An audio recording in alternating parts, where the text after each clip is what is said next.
Yeah, Does I'm very bullish. I am very optimistic about the future right now. does this momentum breed momentum? Like, do these green candles, like, does this fact that everyone sees the green candles make them think it's going to go up? Like, do we have that kind of momentum in the better direction now? Honestly, I think so. And like I mentioned earlier, if a whale were to come in and just put all of their capital in all at once, you're going to get a lot of people who are selling now that the price is super high. The whale is going to, lose a bunch of value, right, for of their purchase. And so, if I were a whale, and I'm not, I wish I was. But if One I day. were a whale, I would buy what I want slowly, before there's a huge, bullish sentiment, so that I can get out at the cheap prices. I kind of keep it level. There's that accumulation going on. And then when things start to go crazy, you know, everyone, things just start to go crazy. But honestly, after a pump like that, the healthy pullback I think is good. Just waiting to see like who's going to exit, right? So that maybe there's a better entry price before buying more. My personal opinion, it's a warning pump.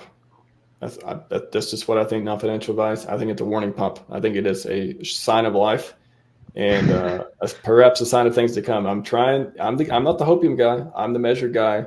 Who yeah, I'm tired of getting beaten down the bear, but at the same time, I don't know if it's yeah, I think it's a warning shot in the right direction. What do you think, Sloth?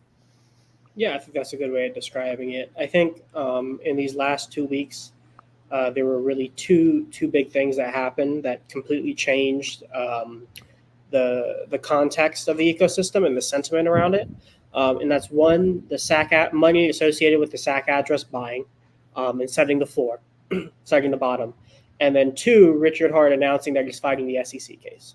So the biggest, I guess, negative around PulseChain before this pump was that there was uncertainty in the direction of it because of the SEC case against Richard. And there was a lot of narratives that like Richard was hiding, and like trying to avoid litigation and avoid this case by being outside of the country. So there was this idea that basically Richard had abandoned PulseChain. Hindsight, obviously, that seems pretty ridiculous. It's pretty on brand for Richard to be fighting for the principles that he holds true. That's kind of been his MO from even before he launched Hex. But that was a very real narrative going around in the community.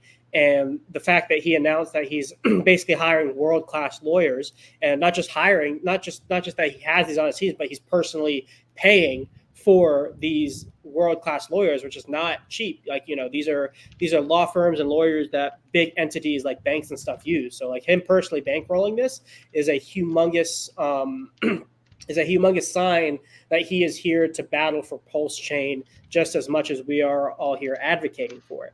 So that narrative shift one is really huge. And then the fact that money from the SAC address set the bottom instills confidence in people that that was the bottom and that your capital is fairly protected in PulseChain overall. So those two things that shifted completely changed the outlook for the entire L1. And it's rewarded the people who express their belief financially by buying ahead of time. But now it's going to be easier for people to contribute larger amounts of money on dips like we're having right now, which we may not even be done with. It could pull back even more. It gives people the confidence to buy these dips because now we have a major fundamental shift in the narratives and sentiment in the ecosystem, where the probability of us having a full-fledged bull market is so much higher than what it was before. Even though for most of us, we believe that a lot of this stuff was going to happen in the first place and that PulseChain was always going to do well in the bull market. Well, the other thing, just on the, we saw the benevolent whales and OA related wallets buying and stuff, and then Godwell came on Twitter. Wow, Godwell's back. Welcome back, sir. Welcome back, Chad, the Chad of Whales. The moves that have been made recently, it's almost like, is that the reason? If the rest of crypto goes sideways into the halvening, who knows what's going to happen there? But knowing that benevolent whales are awake and doing benevolent things, if you had a plan, if you had a master plan, and you were,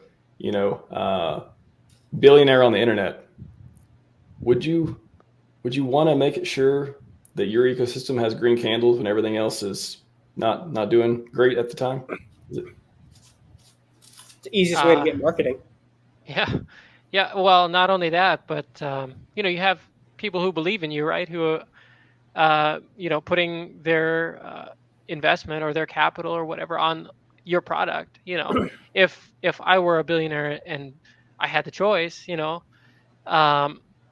definitely after a long bear market like that, a pump like this has just been so refreshing. It's just lifted, like the sentiment on X has done a 180 degrees since January. Oh yeah, So absolutely. I mean, yeah, like even look with at this that. pump, not much else had been pumping really, and so you even saw on mainstream crypto influencers when they're showing the crypto bubbles.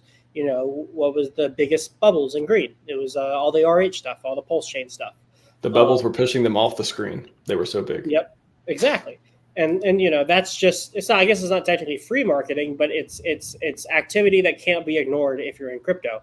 I mean, everybody knows who Richard Art is. Everybody who's in crypto knows who he is. Everybody knows what PulseChain is. They just kind of actively ignore it because they think Richard Hart's a scammer. They think PulseChain's a scam. They don't think it's serious in terms of crypto, right? But when you have green candles that literally push everything else on these bubbles away, and people are going to these bubbles to do general market analysis and take like a bird's eye view of what's going on, it just can't be ignored.